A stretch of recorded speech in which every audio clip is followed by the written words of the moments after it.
ಕಲಾ ವೈಭವದಲ್ಲಿ ಬೇಲೂರಿಗೂ ಕಮ್ಮಿ ಇಲ್ಲ.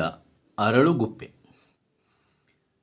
ಅರಳುಗುಪ್ಪೆಯಲ್ಲಿರುವ ಕೇಶವ ದೇವಾಲಯ ಬೇಲೂರು ದೇವಾಲಯಗಳಷ್ಟು ದೊಡ್ಡದಲ್ಲದಿದ್ದರೂ ಶಿಲ್ಪಕಲಾ ವೈಭವದಲ್ಲಿ ಬೇಲೂರಿಗೇನು ಕಡಿಮೆ ಇಲ್ಲವೆಂಬಂತೆ ಕಂಗೊಳಿಸುತ್ತಿದೆ. 13ನೇ ಶತಮಾನದಲ್ಲಿ ಹೊಯ್ಸಳ ಶೈಲಿಯಲ್ಲಿ ನಿರ್ಮಿಸಿದ ಸುಂದರ ದೇವಾಲಯವಿದು. ಹೊನ್ನ ಜನ್ನನೆಂಬ ಶಿಲ್ಪಿ ಈ ದೇವಾಲಯ ನಿರ್ಮಾಣದ ರೂವಾರಿ ಎನ್ನುತ್ತದೆ ಇತಿಹಾಸ. ಈ ದೇಗುಲದ ಶಿಲ್ಪಕಲಾ ವೈಭವಕ್ಕೆ ಮಣ ಸೋಲದವರೇ ಇಲ್ಲ.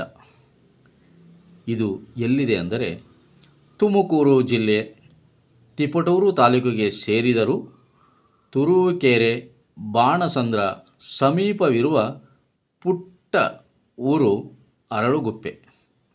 ಹಾಸನದಿಂದ 60 ಕಿಲೋಮೀಟರ್ ದೂರದಲ್ಲಿದೆ ಈ ಊರು. ಅಲ್ಲಿಗೆ ಹೋಗುವುದು ಹೇಗೆ ಅಂದರೆ ಬೆಂಗಳೂರಿನಿಂದ ನೇರವಾಗಿ ಅರಳುಗುಪ್ಪೆಗೆ ರೈಲು ಇದೆ. ಆದರೆ ಎಕ್ಸ್ಪ್ರೆಸ್ ರೈಲು ನಿಲುಗಡೆ ಇಲ್ಲ. ಶಟಲ್ ರೈಲು ಗಾಡಿಯನ್ನು ಹತ್ತಿದರೆ ನೇರವಾಗಿ ಅರಳುಗುಪ್ಪೆಯಲ್ಲಿ ಇಳಿಯಬಹುದು. ಇನ್ನು ಬೆಂಗಳೂರಿನಿಂದ ಬಸ್ನಲ್ಲಿ ಬರುವುದಾದರೆ ತುರುವೇಕೆರೆಗೆ ಬಂದು ಅಲ್ಲಿಂದ ನೇರವಾಗಿ ಅರಳುಗುಪ್ಪೆಗೆ ಹೋಗಬಹುದು. ಜಿಲ್ಲಾ ಕೇಂದ್ರ ತುಮಕೂರಿನಿಂದಲೂ ಸಾಕಷ್ಟು ಸಂಖ್ಯೆಯಲ್ಲಿ ಇಲ್ಲಿಗೆ ಬಸ್ಸುಗಳು ಬರುತ್ತವೆ.